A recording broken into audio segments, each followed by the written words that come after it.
Love this podcast? Support this show through the Acast supporter feature.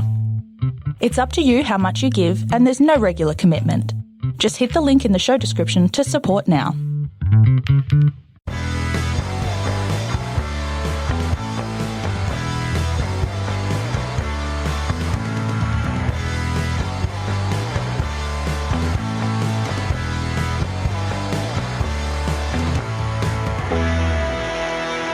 Hi everyone and welcome to the Cognitive Recalibration Podcast. As always, I'm your host Shravan. We've got Tarun here with us. Hey everyone.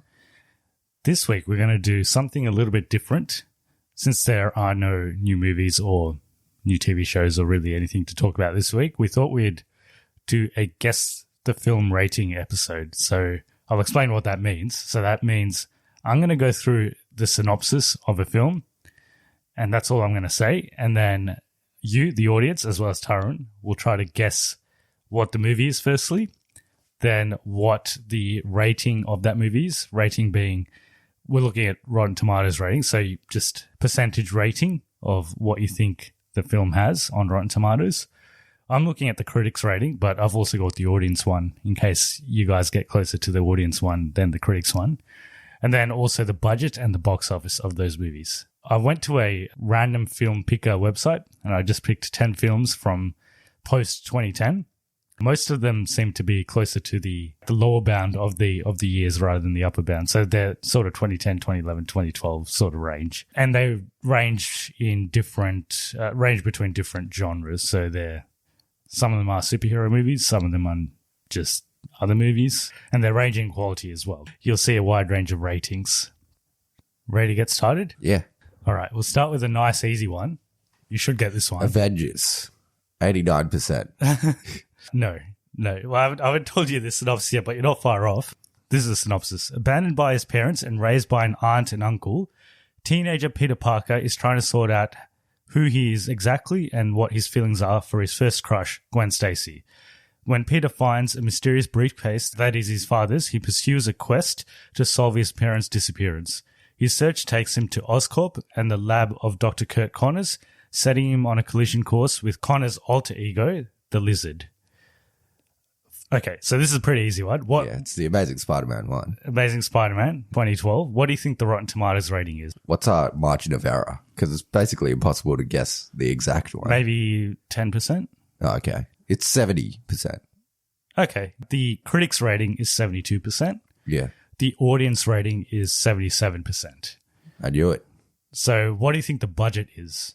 Oh, wait, this was a part of the... Yeah, did you listen to the rules I said earlier? Oh, did you say that? There's 4 points. So there's the movie name, yeah, the Rotten Tomatoes score, the budget, and the box office. Budget, yeah. I don't know, 100 million? No, so there's a bit more than that. So it's 200 to 230 million. It's one of the more expensive Spider-Man movies. And box office-wise... 500 million. No, so 758 million. Most of the Spider-Man movies do around that range. So the Rotten Tomatoes consensus for this movie was a well-chosen cast and sure-handed direction allowed the Amazing Spider-Man to thrill despite revisiting many of the same plots from the 2002 Spider-Man. So overall, it had a pretty positive response. And I think over time it's kind of maybe deteriorated. I don't think people like this movie as much now. Yeah, I knew it was higher than it should be on Rotten Tomatoes. One trivia. So I got one trivia fact on each of these. So during his breaks, Andrew Garfield went around New York playing basketball with kids in his Spider-Man outfit. Fair enough. And on selecting Andrew Garfield to play Peter Parker Spider-Man, director Mark Webb said, though his name may be new to many, those who know this young actor's work understand his extraordinary talents. He has the rare combination of intelligence, wit, and humanity. Mark my words, you'll love Andrew Garfield as Peter Parker. That was a lie. He's not a bad actor. I like him. But he probably could have been boring. Like he could have been a good Peter Parker. Just the writing. I think there was potential. He was probably a bit on the old side again.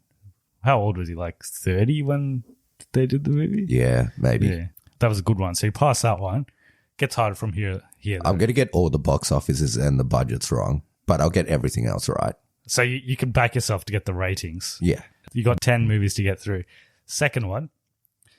Visiting their annoying cousin Eustace, Lucy and Edmund Pevensey come across a painting of a mystic ship. Suddenly, the painting comes to life and draws youth into a magical place where they meet one of their old friends.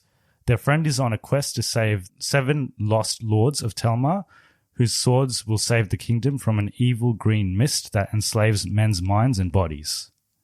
Voyage of the Dawn Treader. Yes. Chronicles of Narnia Voyage of the Dawn Treader, 2010. What do you think the Rotten Tomatoes is? 70. No. 10%. 10% either way. It's wrong. Yeah, it's 50%. Oh, shit. Yeah. Okay. It's worse than I thought it was. I thought the movie was all right, actually. Yeah. Critics, it's 50%. Audience, 58%. So either way. Either way, I got it wrong. Yeah. Okay. People didn't like that movie. So budget-wise? 150 million. Yeah, you're in the range. So it's 140 to 155. And then box office-wise? 200 million. No. So 415 million. So it did all right. It wasn't a complete catastrophe.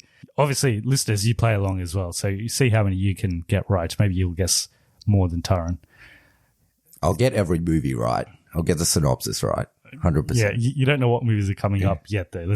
I wouldn't back yourself too early. I'm 100% at the moment. I'm 100% on everything at the moment.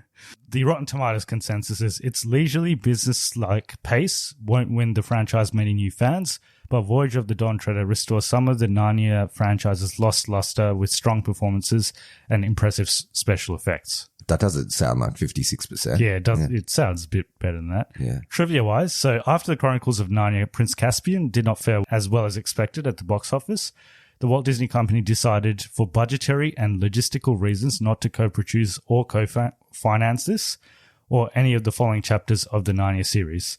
Ironically, they end up owning the film anyway with the acquisition of 20th Century Fox. I don't know if they're making any more of these. Do they just... I don't know. I think they stopped. Because all the other ones, they're not linked to the main cast, right? Each of the stories have like different casts, like different characters. It's got returning characters.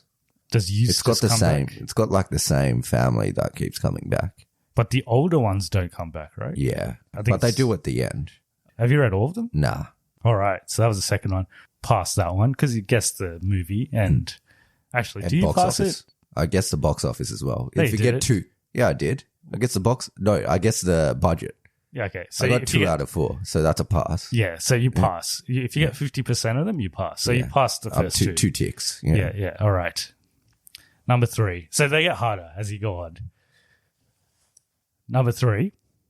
The implausible escape of a brilliant murderess brings U.S. Marshal Teddy Daniels and his partner to Ashcliff Hospital, a fortress-like insane asylum located on a remote, windswept island. The woman appears to have vanished from a locked room, and there are no hints of the terrible deeds committed within the hospital walls. As the investigation deepens, Teddy realizes he will have to confront his own dark fears if he hopes to make it off the island alive. Shutter Island? Yeah, 2010 Shutter Island. Rotten Tomatoes. 90. No, you're quite far off, actually, and I was surprised by this too. So it's 68% on Rotten Oh, really? Tomatoes. Did I get the audience right? 77%, so no. Nah. I thought it would be rated. It's a pretty good movie. Yeah. I thought it was pretty good. Budget-wise? It would have been too expensive. Probably around the 100 million range. So it's 80 million. Yeah. And box office? Probably did relatively well. 400 million? 300 million. So Yeah. it was surprising that it was rated as low as it was. Yeah. I thought it would be. Martin Scorsese, generally his movies, critics just love him. don't Yeah. This is the exception. That's why you picked it, hey? they? Yeah. Well, it just came up in the random generator. So the consensus on Rotten Tomatoes, so it may not rank with Scorsese's best work, but Shutter Island's gleefully unapologetic genre thrills to represent the director at his most unrestrained. Trivia-wise, the only movie of the partnership between Martin Scorsese and Leonardo DiCaprio that failed to receive any Oscar nominations. The previous ones were Gangs of New York, The Aviator, The Departed, and Wolf of Wall Street, and they all received Oscar nominations, including Best Picture. This is one of the better ones out of those. Probably is. Yeah. I've seen The Departed. I haven't seen The Gangs of New York. I haven't seen Aviator either. All right. I told you it gets harder. So did you didn't pass that one. You only got the movie right. I'm still 100% on synopsis, though. That doesn't count now. So you're 2 out of 3. No, I'm 100%. I'm doing my own rating score. Number 4. A young girl, when she visited Magical Underland, Alice Kingsley, is now a teenager with no memory of the place, except in her dreams. Her life takes a turn for the unexpected when, at a garden party for her fiancé and herself, she spots a certain white rabbit and tumbles down a hole after him. Reunited with her friends, Alice learns that it is her destiny to end the Red Queen's reign of terror. I haven't seen this movie, but it's Alice in Wonderland 2. Well, it's just Alice in Wonderland, but yeah, it's not. It doesn't actually have a 2. It's just Alice in Wonderland 2010. Oh, okay. So I'll give that to you. So what is the Rotten Tomatoes? Is it Tim Burton one? Yeah, it's Tim Burton. 65. Okay, so you get the audience. Audience is 55. Yeah. Critics is 51. Well, okay. I thought the critics would like it because, I don't know, it seems like one of those critical movies. Yeah, I don't think they really like Tim Burton's his recent stuff anyway. Yeah, I don't think they really like him. Budget-wise? It would be expensive because it had a lot of stuff. 250 million. Just a bit above, so 200 million. It was 150 to 200. And box office? I think it did really well because didn't they make a sequel to this? They did. 800 million. You're actually still below it. So it made $1 billion. It made 1.025 billion. Jeez, too much money. That's why it got a sequel despite the critical rating, because based on that, you wouldn't want to probably make a sequel to it. Well, I think I actually have seen this movie. I haven't seen the sequel, though. Yeah, I've seen the sequel. Yeah. I've seen this and the sequel. Both of them are not that great. The Rotten Tomatoes consensus is Tim Burton's Alice sacrifices the book's minimal narrative coherence and much of its heart, but it's undeniably a visual treat. Before Tim Burton was involved with the project, Anne Hathaway was offered the title role of Alice, but she turned it down because it was too similar to the other role she had previously played. However, she was keen to work with Burton, so she was pleased to be cast as the White Queen. She shot all of her scenes in 2 weeks. I can't actually remember Anne Hathaway in this movie. I didn't even realize she was in it. I remember she's in it. Helena Bonham Carter's in it as well. Yeah, she's the evil one. Yeah, and Anne Hathaway's the good one. All right, so you don't get 100%. That one? I guess, okay, so you sort of got the Rotten Tomatoes because you got the audience and you got the title. So, okay, we'll give this to you. So 3 out of 4. 100%. Just round it up. Okay, number 5, almost halfway through. Disillusioned with romance, Beth, an ambitious New Yorker, travels to Rome where she plucks magic coins from a special fountain. The coins attract an assortment of odd suitors, including a sausage merchant, a street magician, and an artist. But when a persistent reporter throws his hat in the ring, Beth wonders if his love is the real thing. The fuck is this? She goes to Rome. She goes to Rome, yes. It's a romantic comedy. It's a romantic comedy. I'll give you a couple of clues. So it's got Kristen Bell. Yeah. And it's got Josh Duhamel. I don't know if there was a movie in those two's combination. Nah, no idea. I haven't even heard of this movie. You probably haven't. Yeah. It's called When in Rome. Okay. Yeah. I've never heard of it. Came out in 2010. So based off that synopsis, what do you think the Rotten Tomatoes rating is? 20%. Okay, you're close enough. It's 17% critics, and then audience is 41%. Audience like it better than the critics. Yes, definitely not critically acclaimed. Budget-wise? Oh, it'd be like 20 million? Yeah, 28 million. And box office-wise? Considering I've never heard of it before, 50 million? Yeah, 43 million. Okay, yeah. Okay, you did surprise me. I get everything right except the synopsis. Except for the title, yeah. And the Rotten Tomatoes consensus is a pair of young, attractive leads can't overcome When in Rome's reliance on unfunny gags and threadbare rom-com cliches. While standing at the Fountain of Love at the beginning of the film, Beth looks down at coins. Although she's in Rome, most of the change is in US currency. Is that in the consensus? No, that's in the trivia. It's in trivia. That's in the trivia. Yeah, it should be in the consensus as well. I'm like, why did they put that in the consensus? Just something they all noticed. They all said that. So I guess you get that one because you got the budget and the box office and the rating. Yeah. So I guess you get that one. So and I got the synopsis as well. I'm 100%. So that's 4 out of 5 so far. This one's a bit different as well. You might not know this one. A young woman becomes worried about her boyfriend when he explores a dark subculture surrounding a mysterious videotape set to kill the watcher 7 days after he has viewed it. She sacrifices herself to save her boyfriend, and in doing so, she makes a horrifying discovery. There is a movie within the movie that no one has ever seen before. I know this one. This is the Japanese one that they made into English. The Ring? It is not The Ring. It is in the Ring universe, I guess. The Grudge? No. It's called Rings. Rings. Yeah. Oh, wait, give that to me. I got that. Yeah. Of 2017. So it's not the one. It's a sequel. It's a sequel to The Ring. Yeah. So they know me what's Ring. Rotten Tomatoes, what do you think? It'll be bad. 20%. Okay, so you got the audience. The audience is 23%.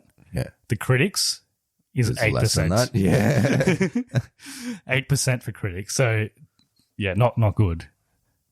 Budget-wise? Oh, they usually make these on a shoestring budget. I'd say like 50 mil maybe. 25 mil. So very shoestring.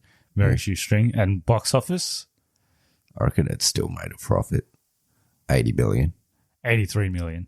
So Rotten Tomatoes consensus is Rings may offer ardent fans of the franchise a few threadbare thrills, but for everyone else, it may feel like an endless loop of muddled mythology and rehashed plot points. One piece of trivia on this. Originally set for release in November 2015, the film was pushed back several times due to studio delays. It finally released in February 2017 in most territories, almost 2 years after its initial shooting occurred. I've never heard of this movie before. Yeah, Rings 2017. Who's in it? Matilda Lutz and Alex Rowe. I don't know who they are. Never heard of this movie. Yeah. So you Passed. You do pass that 100%. one. Except for the title, you got everything else. Okay, so you're 5 out of 6 so far. 100%. While shopping at an outdoor market, a young reporter accompanied by his faithful dog buys a model of an old ship called the Unicorn. A shady character named Saccharine and later an American named Barnaby try to buy the model from him, but the reporter refuses. The lad discovers that the ship contains a clue about a hidden treasure, but before he can locate it, the reporter is kidnapped. This is Tintin. Adventures of Tintin 2011, directed by Steven Spielberg. Rotten Tomatoes. Lower than I would expect. I'm going to go mid-range, like 65. Okay, you just fall in the range. So critics 74, audience 74. Okay, I got it. Yes. I was going to go 60, but I thought I'd go 65. We watched this movie in the cinema, I remember. Yeah. It was all right. It's okay. Yeah. Budget-wise? It's pretty expensive because they did that whole motion capture thing, didn't they? Yeah. It would be 200 million? It's a bit less, so it's 135 million. Okay. Probably because the movie's not that long. I think it was like an hour and a half long. And box office-wise? I don't think it did that well because they never made a sequel to it. 300 million? 374 million. So the consensus is drawing deep from the classic Raiders of the Lost Ark playbook, Steven Spielberg has crafted another spirited, thrilling adventure in the form of Tintin. Trivia. So this is the first animated film directed by Steven Spielberg. I thought he did the... Oh, no, that was after. Which one? The BFG. Was that was not animated either. He I just think remade it. Yeah. Obviously, he was CGI. The BFG, but yeah. I haven't seen that one, BFG. Yeah, you get that one. You get that one. So 6 out of 7 so far. When soldier John Tyree meets an idealistic college student, Savannah Curtis, it's the beginning of a strong romance. Over the next 7 tumultuous years, and separated by John's increasingly dangerous deployment, the lovers stay in touch through their letters, meeting only in person, rarely. However, their correspondence triggers consequences that neither could foresee. It's a Channing Tatum one. Yeah, he's in it. And Amanda Seyfried. I'm surprised you know that, because this came up. I'm like, I haven't seen this movie. Is it Love John? Is that what the movie's called? Not far off. Dear John. Dear John. Okay, yeah. Dear John. I couldn't remember exactly what it's called. Of 2010. So I'm surprised you know this one. So it's one of those Nicholas Sparks movies. I've never seen it before. How do you know that? You know way too much about it. I guess the synopsis based off the title. All right. So Rotten Tomatoes. Bad.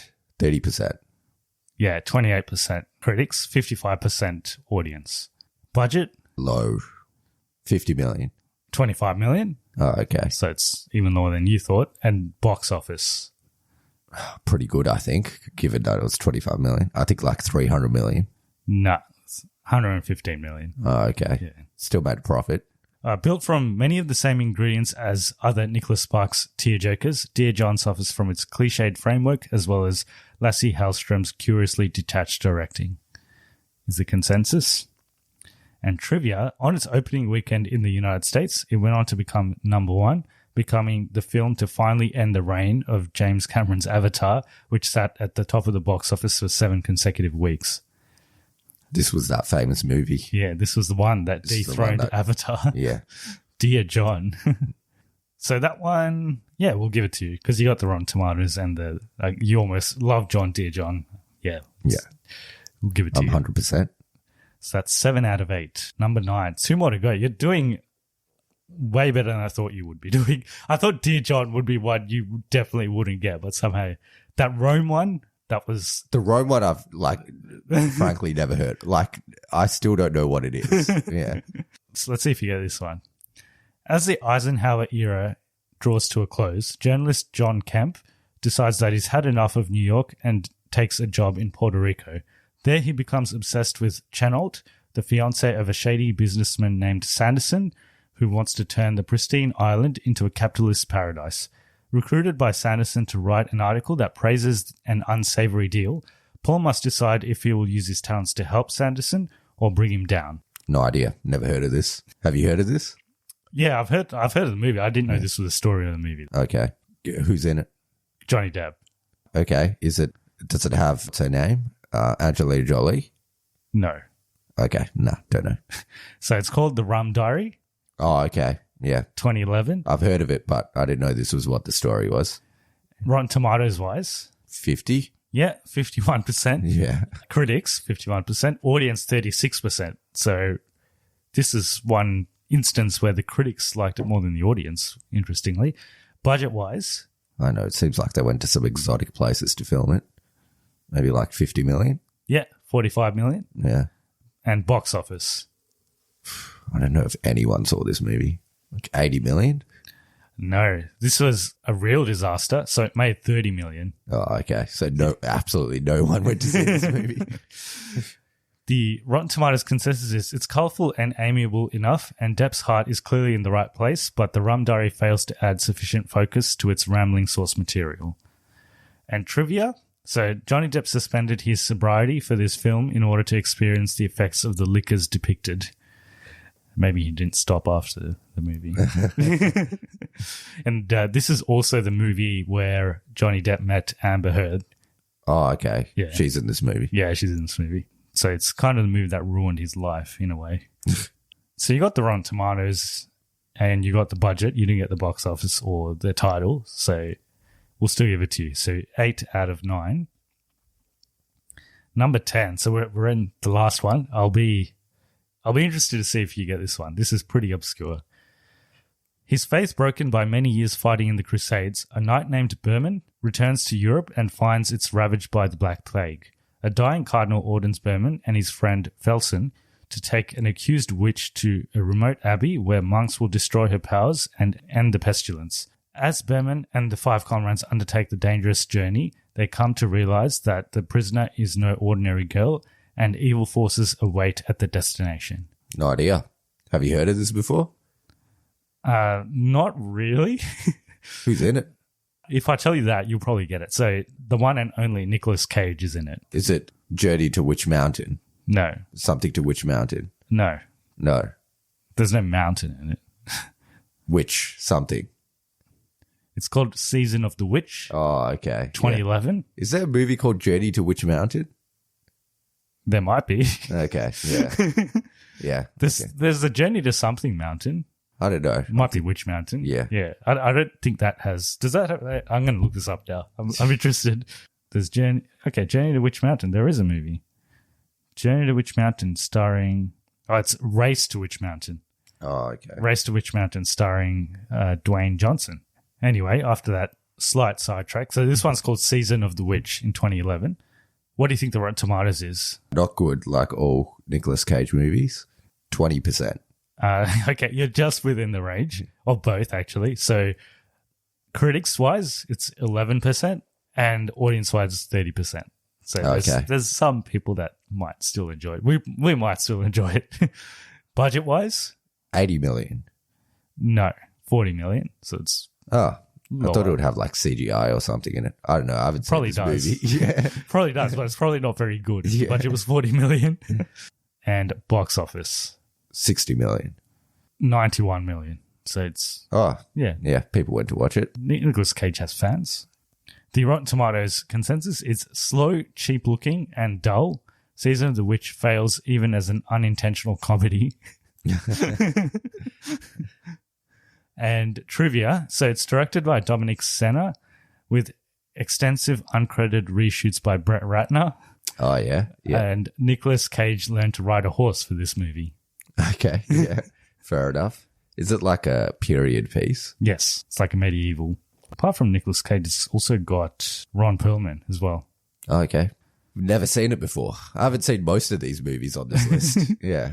But somehow you managed to guess. Okay, so this one you got the Rotten Tomatoes. Maybe we'll give you 9 out of 10. So the only one you didn't get was that the Rome one. No, Yeah. actually, no, you did get the Rome one. Which one didn't you get? You didn't get the second one, Voyage of the Dawn Treader, because you couldn't get the Rotten Tomatoes or the box office or the budget. Yeah. Okay. Yeah, that was easier for you than I thought it would be. Yeah. Surprisingly, some of them I guessed, even though I've never seen them before. Yes. So most of them were 2010, 2011 movies. Just happens when I did the random movie generator, these were the ones that came out. So yeah, we can do more of these when we get a chance later. Maybe you can do it with me next time and I'll try to guess them. Yeah. Yeah. See if you're as successful as I am. That was the game for this week. So if people want to get in touch with us and tell us how well they did, I'm interested to see if anyone got 10 out of 10. Yeah. They got all of them. I don't think anyone's heard of that Rome movie. What was it called again? When in Rome. Yeah, I don't think anyone's heard of that. Yeah. Yeah. I think Rum Diary people would have heard of, probably. Yeah, but 30 million, so not No that one's many seen people's it. watched. Yeah. Yeah, no one's seen it. Yeah. How do they go about getting in contact with us? So we're on Cognitive Recalibration on all platforms. And to email us, you can contact us at cognitiverecalibrationpodcast@gmail.com. Yes, and if you want to support the podcast, you can do so via a couple of methods. So one is give us a rating on iTunes or Spotify and a review. That just makes us more discoverable on search engines. And the other two methods are you can give us a one-off donation on Buy Me a Coffee, which we'll use to further develop the podcast, and also use our Amazon affiliate links to purchase anything that you would like to purchase. Which one of these are we going to watch now? When in Rome? No. Hopefully not. Season of the Witch. Which one had the worst Rotten Tomatoes? The worst Rotten Tomatoes. Okay, so Season of the Witch was 11. There was one worse. There was than one that was 8%. Rings. I don't even really want to watch that. No. And the worst audience score was also that one, I think. So obviously that one's really bad. Next week, we haven't decided what we're going to do yet. So it's 2 weeks till Mortal Kombat, the new Mortal Kombat. We could review the two other Mortal Kombat movies. I haven't seen them, and I don't know much about them, but it might be fun to have a look at those. Black Widow's been delayed, unfortunately, because we were going to have Black Widow later this month, but that's been delayed to July. So we'll be doing some other stuff in place of that. There's obviously there's Falcon and the Winter Soldier that's going to end soon, and there's also Invincible, which I've been watching and you've been watching, which is good. I'm enjoying it so far.